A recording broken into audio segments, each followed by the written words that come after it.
O meu tema hoje é o posicionamento do jovem cristão nesta sociedade. E aí do século XXI, né? Novas ideologias, tá bom? Bem, eu tinha colocado todos os textos bíblicos que a gente precisa ler, mas eu tenho aqui nas minhas anotações, de forma que eu acho melhor que eu mesmo vá lendo os textos bíblicos, a não ser o texto inicial, e para a gente ganhar tempo. E como eu disse, vocês podem, nem precisa se dar o trabalho de anotar as referências bíblicas, mas fiquem à vontade se quiserem anotar qualquer coisa, é claro, né?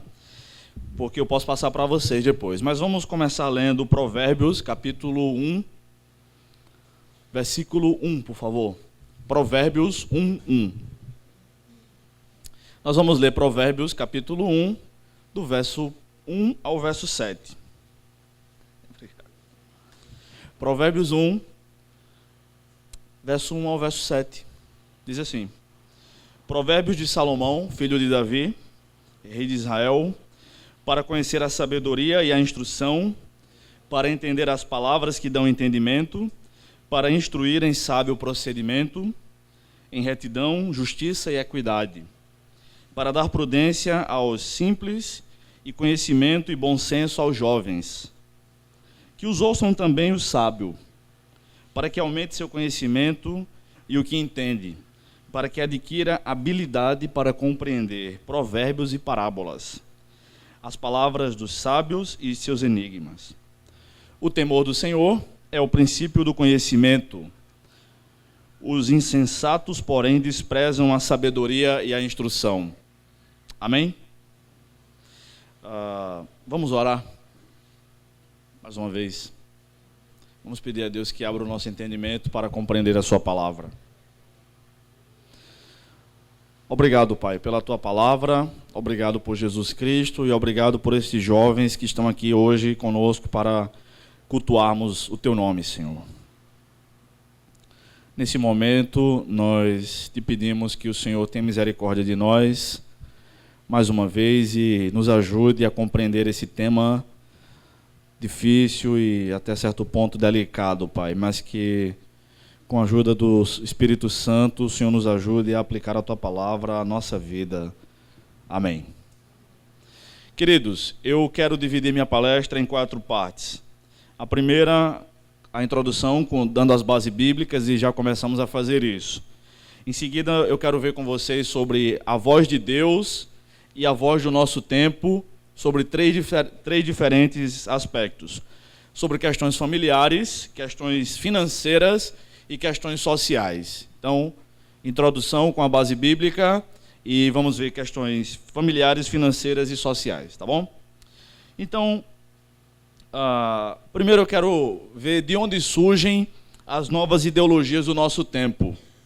Para isso eu escolhi 3 versículos bíblicos. O primeiro é 4 versículos. Gênesis 2, 16 e 17, onde Deus está falando e Deus estabelece os limites para o ser humano. Ele diz o seguinte, o texto bíblico diz o seguinte: Então o Senhor Deus ordenou ao homem: Podes comer livremente de qualquer árvore do jardim, mas não comerás da árvore do conhecimento do bem e do mal, porque no dia em que dela comeres, com certeza morrerás.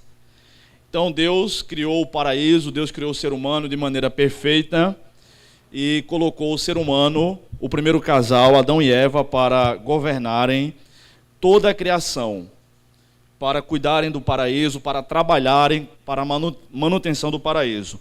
Mas, entre as bênçãos do Senhor, havia uma proibição, e a proibição era de comer de determinado fruto, que a gente não sabe até hoje qual era, nem se esse fruto ainda existe, e por causa de uma tradução da Bíblia chamada Vulgata, a tradução da Bíblia para o latim, a palavra fruto e a palavra maçã são muito semelhantes, tendo como sendo uma vogal aberta e uma vogal fechada, apenas a diferença. Então, a partir daí, a Igreja Católica passou a ensinar que o fruto proibido era maçã, porque as palavras são muito, muito parecidas, tá? Bem, segundo lugar, Gênesis 3:1. O diabo, então, distorce a palavra de Deus, dizendo o seguinte: Ora, A serpente era o mais astuto de todos os animais do campo que o Senhor Deus havia feito. E ela disse à mulher: foi assim que Deus disse: não comereis de nenhuma árvore do jardim? Foi assim que Deus disse, pessoal? Sim ou não? Não. Deus disse que podia comer de qualquer árvore, menos de uma só, não era isso? Ok. E a terceira referência é Gênesis 3, versículos 2 e 3. Agora Eva responde à pergunta da serpente. Respondeu a mulher à serpente: do fruto das árvores do jardim podemos comer, mas do fruto da árvore que está no meio do jardim, disse Deus: não comereis dele, nem nele tocareis, se o fizerdes morrereis. Foi isso que Deus disse? Sim ou não? Vocês estão atentos? Vocês conhecem a história? Deus disse que não era para comer e não podia tocar no fruto? Não. Podia tocar no fruto, podia cheirar se quisesse, mas não podia comer. Então nós vemos que são assim que surgem as novas ideologias. As ideologias que não glorificam a Deus, que distorcem a palavra de Deus. Deus disse: não coma daquele fruto. O diabo disse: não coma de nenhum fruto. Foi assim que Deus disse? Não. Aí Eva, já sugestionada pelo diabo, disse: não, Deus disse que podia comer de qualquer fruto, só não podia comer daquele. Aliás, não podia nem comer nem tocar. A ideia do diabo é distorcer a palavra de Deus e distorcer o ensino da própria pessoa de Deus. A ideia do diabo nesse protótipo que o livro de Gênesis traz, é ensinar que o Deus da Bíblia é o Deus que limita os prazeres. Porque enquanto Deus disse que podia se comer de qualquer fruto, só não podia comer de um só, o diabo disse que não podia comer de nenhum. E a ideia do diabo era transmitir a mensagem para Adão e para Eva, inicialmente para Eva, que Deus era o Deus que privava os seres humanos de todo e qualquer prazer. Você imagina como deveriam ser bonitos os frutos lá no Jardim do Éden. Hoje em dia a gente vê uma mangueira, um pé de manga com aquelas mangas rosas, a gente fica salivando, eu já estou salivando agora. Ou aqueles cajus maduros, eu já sinto o gostinho do caju com sal na boca. Ou aquela goiaba verde cortada com sal também, acho que eu vou morrer do coração, porque caju e goiaba com sal, e manga também com sal, é gostoso demais, né? Agora você imagina como não deveria ser belo antes do pecado entrar no mundo.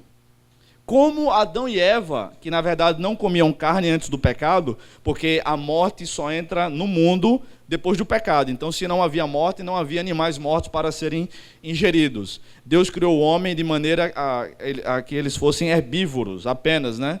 Ou como alguns gostam de dizer hoje, erroneamente, vegetarianos. Mas depois do pecado é que passamos a ser onívoros, isto é, passamos a nos alimentar de ervas e de animais, de carne, né?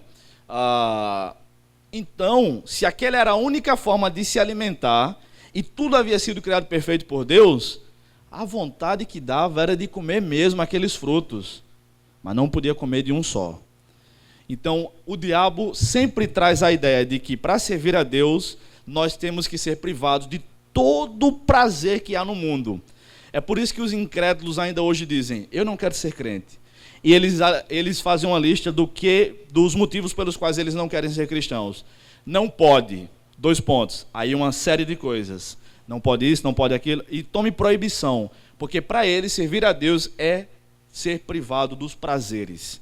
Mas não é verdade. O Deus da Bíblia é o Deus de todo prazer e do verdadeiro prazer. Aliás, só tem prazer na vida de fato, só tem felicidade quem serve a Deus. Só sabe como é bom ser crente quem é. Por mais que a gente passe tempo descrevendo como é ser cristão para um incrédulo, ele nunca vai saber como é. É daí que surgem as novas ideologias, aquelas que não glorificam a Deus. Elas surgem através do diabo, que distorce a palavra de Deus, os princípios da palavra de Deus, e o homem acaba caindo, mesmo que seja só na metade.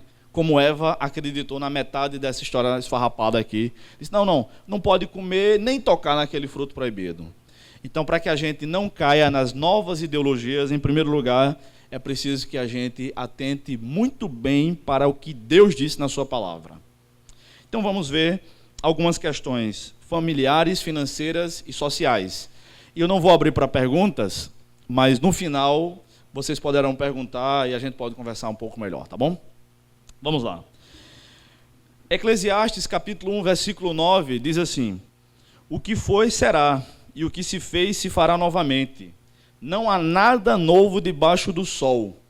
Ou seja, tudo que a gente vê hoje em dia, todas as filosofias, todas as ideias que a gente vê surgindo hoje em dia, já surgiram no passado com alguma outra roupagem, talvez com algum outro nome também.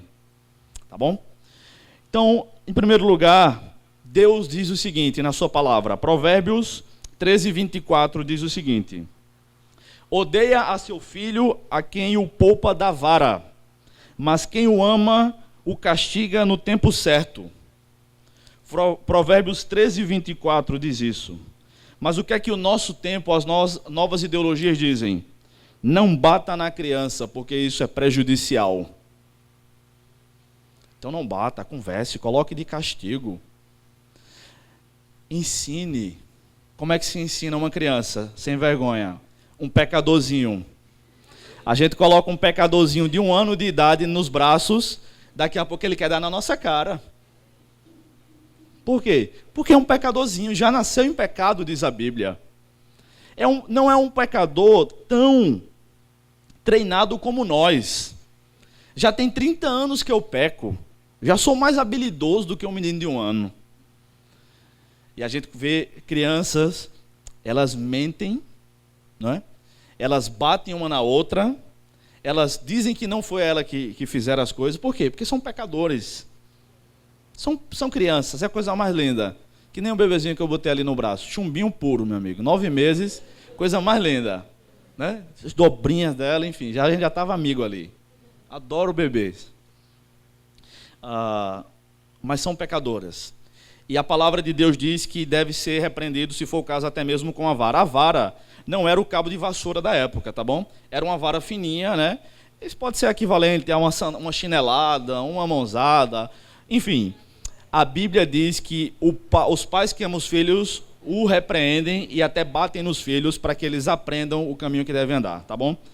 Quando eu era adolescente, eu lembro de ter ouvido meu pai dizendo o seguinte: se eu não tivesse apanhado o tanto que eu apanhei, e meu pai apanhou muito, meus pais apanharam muito, na verdade, meu pai disse assim: se eu não tivesse apanhado tanto, eu teria virado um marginal. E aqui estou eu, filho do meu pai, e meu irmão também. Eu tenho um irmão que é 10 anos mais novo, e fomos muito bem criados, graças a Deus. Porque meu pai não se tornou um marginal. E por que meu pai não se tornou um marginal? Como ele mesmo disse enquanto adulto, consciente do que estava falando. Porque o seu pai, a sua mãe, meus avós paternos, bateram nele suficientemente. O meu cunhado tem um ditado que talvez em relação ao dinheiro não seja verdade, mas ele costuma dizer o seguinte, que quando cacete e dinheiro não resolver é porque foi pouco. E é verdade. E é verdade. Bem, a segunda ideia que Deus diz em Malaquias 2,16 é o seguinte: pois eu odeio o divórcio e também odeio aquele que se veste de violência, diz o Senhor, Deus de Israel. Portanto, cuidado de vós mesmos, diz o Senhor dos exércitos, e não sejais infiéis. Enquanto Deus odeia o divórcio, a voz do nosso tempo diz: não está satisfeito? Se divorcie. Nunca, para usar a linguagem de um ex-presidente que, na minha opinião, nunca deveria ter sido presidente de um país sério, nunca antes na história desse país se viu tantos divórcios, inclusive no meio do povo de Deus. O que é que está havendo? Segundo a Bíblia, é a dureza do coração. As pessoas estão egocêntricas, cada vez mais, até mesmo dentro da igreja. Aliás, em 2 Timóteo, capítulo 3, Paulo diz para Timóteo qual tipo de gente Timóteo deveria pastorear. Aí diz uma série de coisas aberrantes. E entre essas características são pessoas egocêntricas, egoístas. E essa é a voz da nossa época. Ah, não está satisfeito? Já está casado há quanto tempo? Há 2 anos. Está perdendo tempo por quê? Divorcia. Deus odeia. Terceiro lugar, Jeremias 1,5 diz assim: antes que te formasse no ventre te conheci, e antes que nascesses te consagrei e te designei como profeta às nações. Salmo 139, verso 13 diz assim: pois tu formaste o meu interior, tu me teceste no ventre de minha mãe. A ideia é de que Deus vai tecendo o bebê, como quem tece peças de roupa, de tecido, enfim. E Êxodo 20:13 diz assim: não matarás. Mas a voz do nosso tempo diz o quê? Não quer ter o filho? Aborte. Para Deus, o feto é vida. A embriologia ainda hoje define vida a partir da concepção. Não está satisfeito? Mude primeiro o conceito da embriologia, para depois, que é quem determina a origem da vida. Depois a gente conversa. Deus vê o bebê, Deus vê a concepção, a célula formada pelo homem e pela mulher no ato sexual como vida, porque se multiplica. As células se multiplicam. E, aliás, a gente poderia muito bem definir isso como o tema da palestra que Ellen deu agora há pouco. Não sou quem eu gostaria de ser, mas eu não sou mais quem eu era. No segundo dia da fecundação, o feto, o bebê, sei lá, a vida já não é mais igual ao primeiro dia. Já o dobro de células. E assim vai se formando até o dia de nascer, no 9º mês de gestação. A vida não começa no parto, a vida começa para Deus, de acordo com o princípio da palavra de Deus, na concepção. Ah, mas e se a gente descobre que o bebê vai nascer com alguma deficiência? Para Deus, o aleijado não é um ser humano? Diante de Deus, todos nós somos aleijados. Ou quem de nós aqui é perfeito? Só porque a gente tem 2 braços e 2 pernas. Deus vê além. Este mundo, a voz do nosso tempo, tem dado ouvidos ao diabo com a ideia do aborto. Quarto lugar. 1 Coríntios 6, versículos 9 e 10 diz assim: não sabeis que os injustos não herdarão o reino de Deus? Não vos enganeis, nem imorais, nem idólatras, nem adúlteros, nem os que se submetem a práticas homossexuais, nem os que as procuram, nem ladrões, nem avarentos, nem bêbados, nem caluniadores, nem os que cometem fraudes, herdarão o reino de Deus. Enquanto a voz do nosso tempo diz assim: não é preciso ser tão radical. Deus nos ama e aceita como somos, afinal de contas ninguém é perfeito. Qual o problema de receber uma propina, colocar o dinheiro na cueca e depois agradecer a Deus? É uma bênção. Qual o problema de ser um homossexual dentro da igreja? Deus nos aceita como nós somos. Não é isso que a Bíblia diz. A Bíblia diz que quem pratica qualquer tipo de coisas dessas aqui, e essa é apenas uma das várias listas que a Bíblia diz que não herdarão o reino de Deus, quem tais coisas praticam. Mas o diabo quer se infiltrar na nossa família e colocar essas ideias goela abaixo. Na igreja não.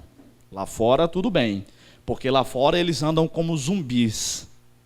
Mas nós estamos vivos em Cristo.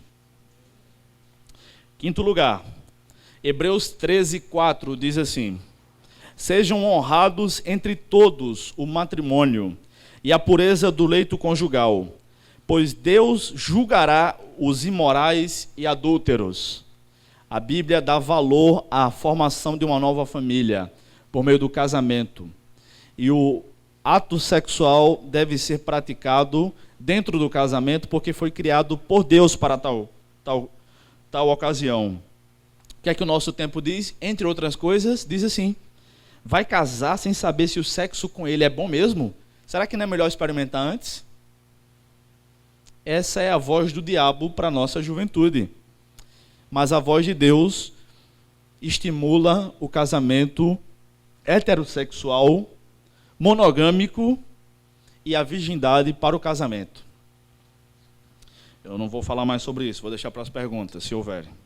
Eu acho que vai haver. Segundo lugar, questões financeiras. Em Isaías capítulo 5, versículo 20, nós lemos o seguinte: ai dos que ao mal chamam bem, e ao bem mal, que transformam trevas em luz, e luz em trevas, e o amargo em doce, e o doce em amargo. O que é que esse texto tem a ver com a nossa temática de hoje? Tem tudo a ver, porque tem havido, na verdade, uma completa inversão de valores. Esse texto está dizendo isso. Ai, quando um profeta bíblico pronuncia esta expressão antes de proclamar a palavra de Deus, ou ao proclamar a palavra de Deus, é porque Deus vai fazer aqueles que desobedecerem a sua palavra gemerem de dor. Ai dos que fazem isso, dos que invertem os valores, dos que dizem ao que é bom, isso é mal, e dos que dizem ao mal, isso é bacana, vai sofrer as punições da parte de Deus. Em primeiro lugar, em relação às questões financeiras, em Êxodo capítulo 20, versículo 15, nós lemos assim: não furtarás. Isso, entre outras coisas, pressupõe o direito à propriedade privada. Deus, por meio da sua palavra, através dos 10 mandamentos, entre outras passagens bíblicas, nos garante o direito à propriedade privada. Eu não devo furtar o seu carro porque ele não é meu, ele é seu.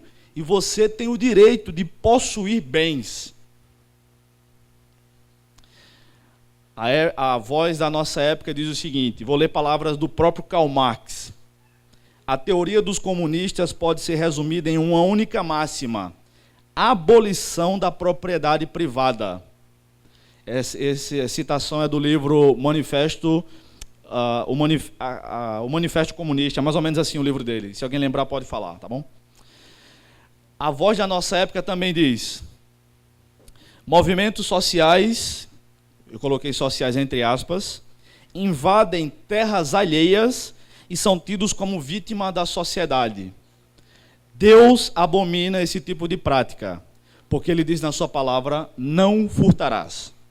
Segundo lugar, Gênesis 3,19 diz assim: do suor do teu rosto comerás o teu pão, até que tornes a terra, pois dela foste tirado, porque és pó, e ao pó tornarás.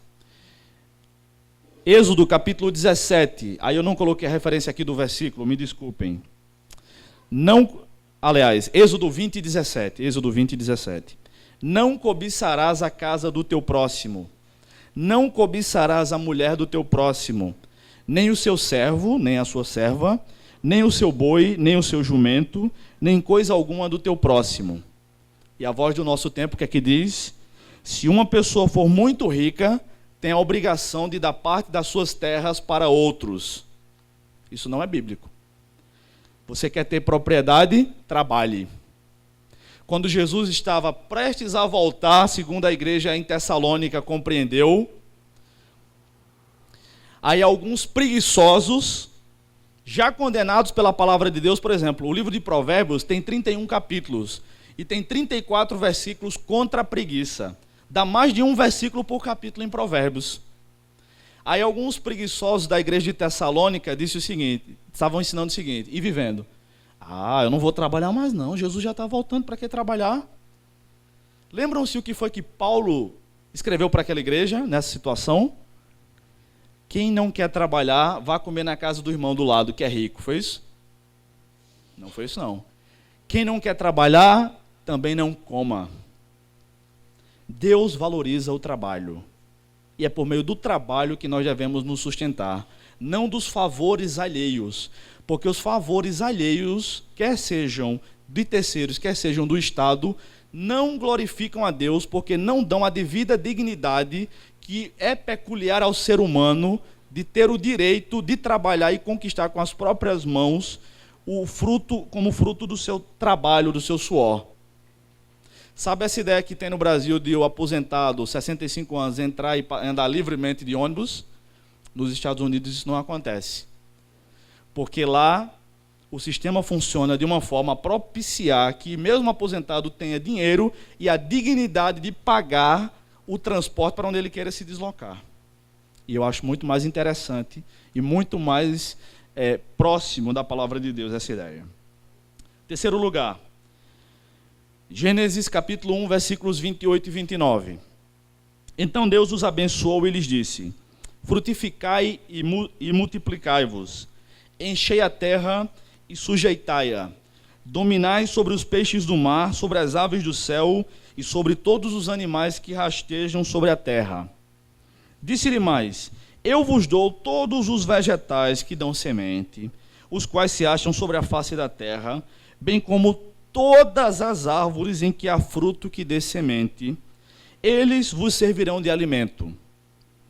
Enquanto a Bíblia diz que Deus nos deu toda a criação para a exploração, para que possamos dominar sobre a criação, e a palavra que Moisés escreveu, a palavra hebraica que Moisés escreveu para registrar isso aqui, que ele usou para descrever dominar, significa dominar a terra de maneira tal que possamos criar outros produtos a partir da criação, a partir daquilo que nós chamamos hoje de natureza. Enquanto a Bíblia ensina isso, o nosso tempo ensina: precisamos salvar as baleias, precisamos salvar os macacos, temos que parar de andar de carro e trabalhar de bicicleta, diminuir o aquecimento global. O homem é muito explorador, isso é ruim demais. Nenhum dos homens da televisão, lá de João Pessoa, por exemplo, lá da TV Cabo Branco, ou lá de Campina Grande, da TV Paraíba, que ficam com essa demagogia besta, vai trabalhar de bicicleta. Onde já se viu? 35 graus em João Pessoa. Uma cidade sem ciclovias. Um calor infernal. Uma cidade cheia de ladeiras e cheia de ladrões. E eu trabalhei pra caramba para comprar um carro que tem ar-condicionado. Aí eu não posso ir trabalhar de carro ou ir para onde eu quiser com o dinheiro que eu mesmo boto gasolina e nunca pedi um centavo para ninguém. Aí eu tenho que ir de bicicleta, que é para não emitir gases para a camada de ozônio. Que conversa é essa? Deus fez isso aqui para a gente mesmo. Vai deixar para quem? É para a gente mesmo. Mas a gente não tem que cuidar da criação. E quem disse que isso destrói a criação? É mentira. Quando eu era criança, 20 anos atrás mais ou menos, se ensinava na escola aqui o CFC, que é um gás que a maioria de vocês talvez nunca tenham ouvido falar, mas é o gás que é liberado quando a gente aperta algum desodorante, alguma coisa de spray, ou o gás que tem na geladeira. Dizia-se que o CFC fazia buracos na camada de ozônio. Então foi criado um terror nas crianças para usar logo o spray. Ou para abrir a geladeira e fechar logo, para não criar buracos na camada de ozônio. Quem hoje escuta falar nisso? Sabe por quê? Porque aquilo foi uma tremenda mentira que foi passada para o mundo todo, até que uma das 3 empresas que estavam concorrendo conseguisse o monopólio da produção de CFC. E nós caímos naquela balela. Qual é a bola da vez? Aquecimento global. Que no último mês ninguém ouviu falar, porque o Brasil inteiro esfriou, menos o Nordeste, é claro, né? Por questões geográficas, meramente. Não há aquecimento global. O mundo passa por ciclos de transformações que duram em média de 30 anos. Minha mãe tem 53 anos, é jovem ainda, para ter um filho de 30 anos, eu acho. Mas ela, quando criança e adolescente em Campina Grande, ela viu chover granizo lá. Hoje Campina Grande está pegando fogo durante o dia. Mas daqui a pouco vai esfriar de novo, porque tem sido assim. Número 4.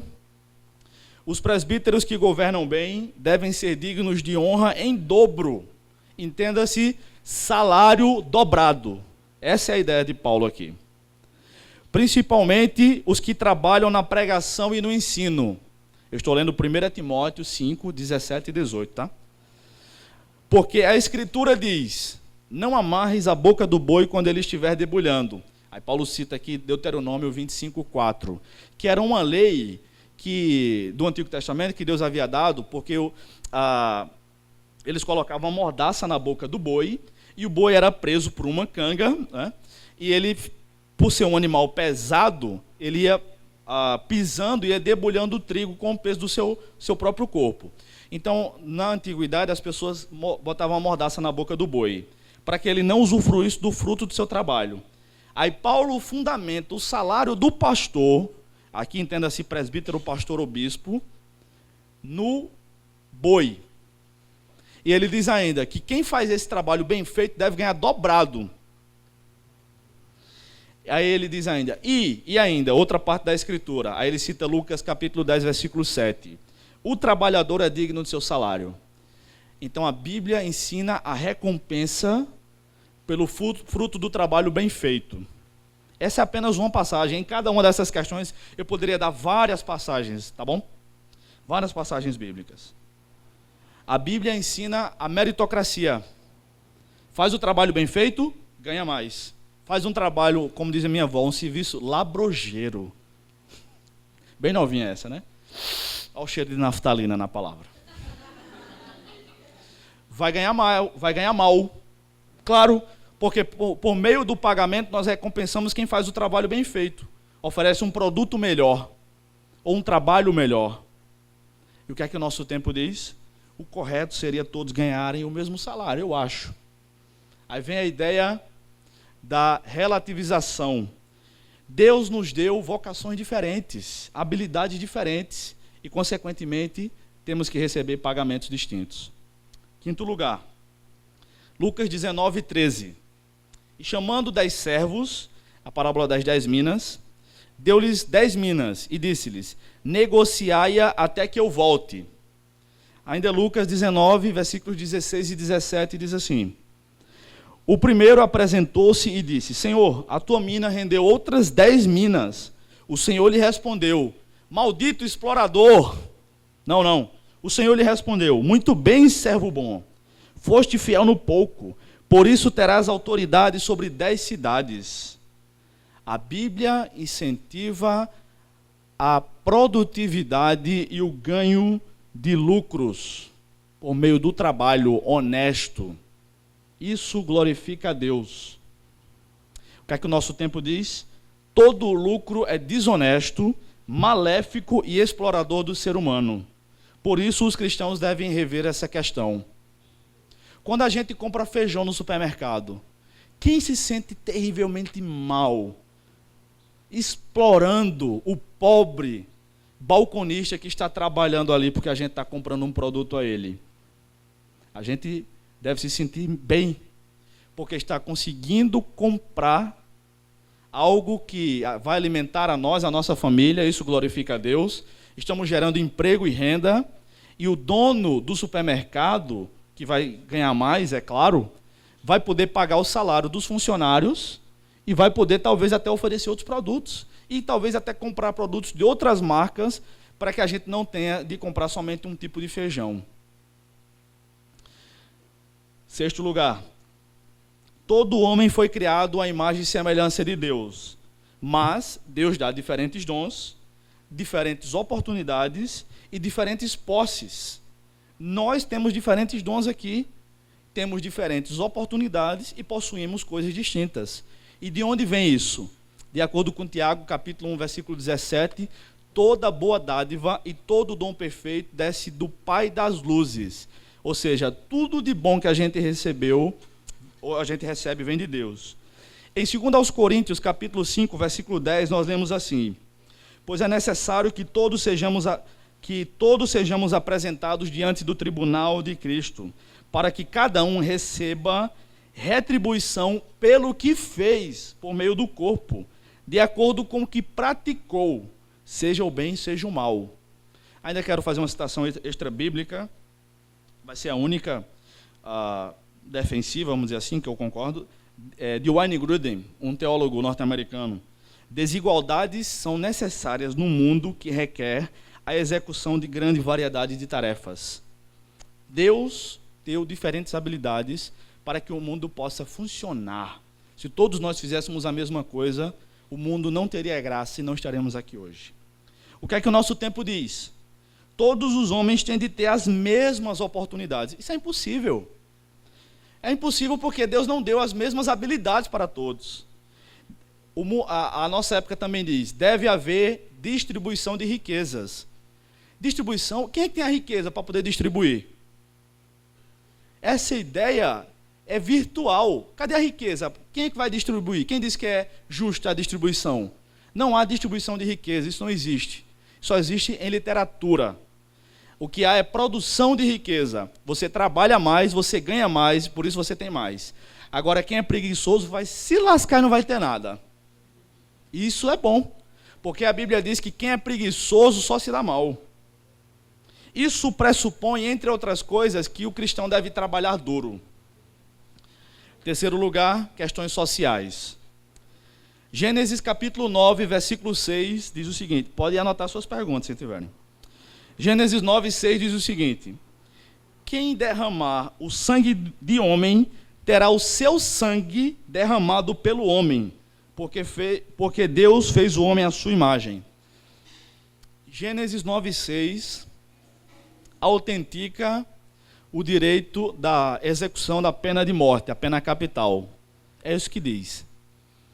Quem derramar o sangue de homem, ou seja, quem matar o homem, derramar sangue aqui significa derramar o sangue do homem ao ponto dele morrer, deve também ter pelo homem, isto inclui a autoridade superior, ou seja, a instituição de um Estado, porque a Bíblia também não é contrária ao Estado, pelo contrário, através disso aqui, Deus institui o direito do Estado existir, deve ter pelo Estado a sua vida ceifada também. Por quê? O próprio texto diz, Gênesis 9:6, porque Deus fez o homem à sua imagem. Ou seja, o homem é dotado de tanta dignidade, porque foi criado à imagem de Deus, que a única pena que satisfaz a justiça divina pelo crime de um assassino é a morte do culpado. Se isso deve ser implantado hoje aqui no Brasil é outra história, mas a gente pode conversar depois. Em primeiro lugar, sobre as questões sociais. O direito de defesa, a palavra de Deus diz isso. Não pode ser negociado nem entregue a outrem, pois o homem possui dignidade de imagem e semelhança de Deus. Eu me baseio aqui em Êxodo capítulo 22, versículo 2, que diz isso.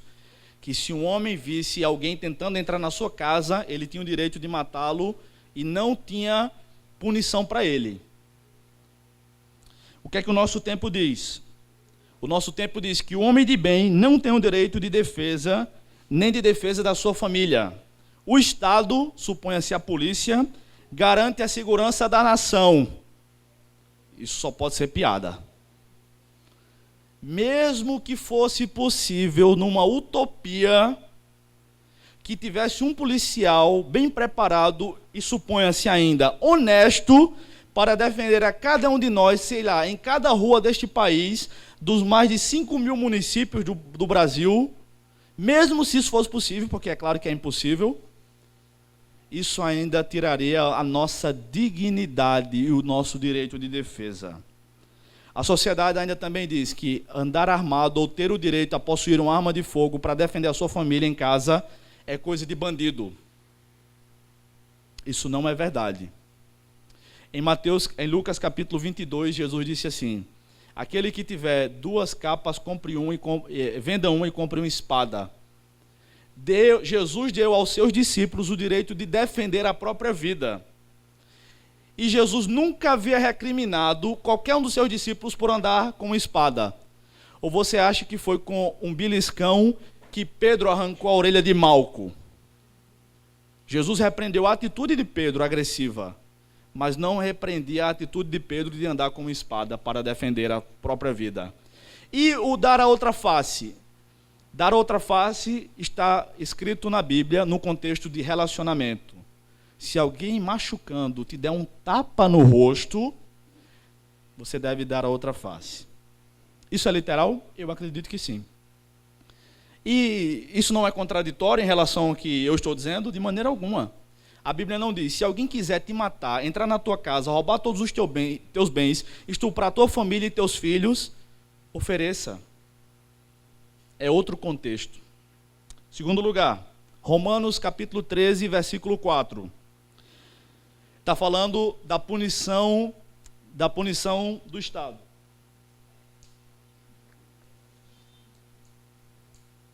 Romanos 13, 4 diz assim: a autoridade, porque ela é serva de Deus para o teu bem. Mas se fizerdes o mal, teme, pois não é sem razão que ela é a autoridade do Estado, traz a espada, pois é serva de Deus e agente de, notem essa palavra, punição, de ira contra quem pratica o mal. Ainda em 2 Coríntios capítulo 5, versículo 10, nós já lemos que todos os homens são responsáveis diante de Deus por seus atos. Por isso que cada um de nós vai prestar conta a Deus. E ainda em 1 Pedro capítulo 4, versículos 14 a 16, Pedro diz que o criminoso deve ser tratado de maneira diferente do cidadão de bem. Pedro escreveu o seguinte: se vocês sofrem por serem cristãos, tudo bem, mas ninguém sofra por ser criminoso. É o resumo dessa passagem. O que é que o nosso tempo diz? Diz, em primeiro lugar, que não deve haver punição para criminosos. Deve haver apenas ressocialização e tratamento. É isso que os partidos de esquerda estão incentivando agora.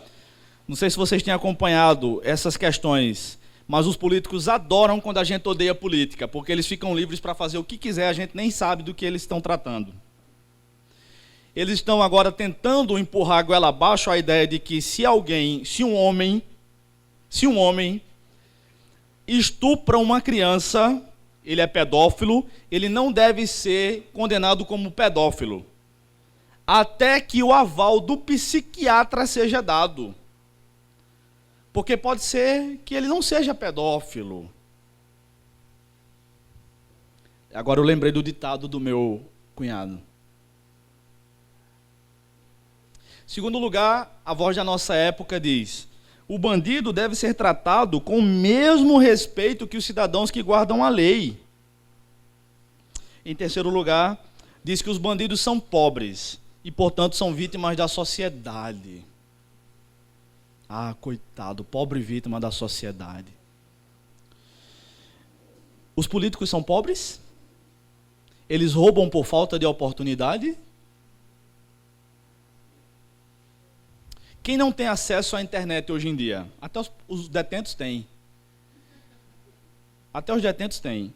Aí, enquanto a gente se acaba de estudar, até fazendo cursos pela internet, sem dinheiro, os detentos ficam usando a internet não para estudar, para ter um futuro melhor, para quando sair da cadeia e trabalhar dignamente.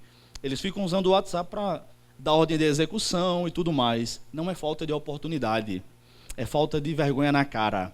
E gente que é bandido não deve ser tratado da mesma forma que gente de cidadão de bem. Terceiro lugar, a Bíblia diz que o poder de Deus é soberano. E o poder da família é soberano no lar. Deuteronômio capítulo 6, versículos 6 e 7 diz assim: e estas palavras que hoje te ordeno estarão no teu coração, e as ensinarás a teus filhos, e delas falarás sentado em casa e andando pelo caminho, ao deitar-te e ao levantar-te. O que é que a nossa época diz sobre isso, sobre o poder da família? O Estado tem o direito, até mesmo, e o dever de intervir na nossa família e do que nós fazemos dentro da nossa casa. Vou dar exemplos práticos que talvez a gente não tenha notado. O Estado brasileiro proibiu a comercialização de lâmpadas incandescentes. Não pode mais. Se eu quiser comprar uma lâmpada incandescente, e na minha casa são 11 lâmpadas, são 9 dentro e 2 fora. Se eu quiser botar 11 lâmpadas incandescentes na minha casa, vai dar trabalho, porque agora o Estado proibiu. Quem foi que disse que o Estado tem direito do que tipo de lâmpada eu posso botar na minha casa? Ah, mas você está brigando por causa de lâmpada? Não. Eu estou falando sobre a intervenção do Estado na nossa casa. Que eles pensam que mandam e tu tem o direito. E a Bíblia não dá esse direito ao Estado, da intervenção dentro da nossa casa. Outro exemplo, o Estado não pode dizer como nós devemos educar nossos filhos. O filho é nosso, quem educa somos nós.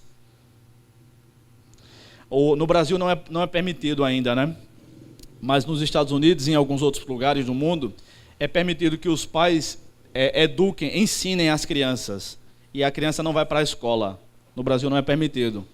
Mas se eu fosse professor de criança e minha esposa também, e a gente quisesse educar o nosso filho em casa, nós estaríamos cometendo um crime. Para você ver até onde vai a intervenção do Estado na nossa sociedade. Que absurdo.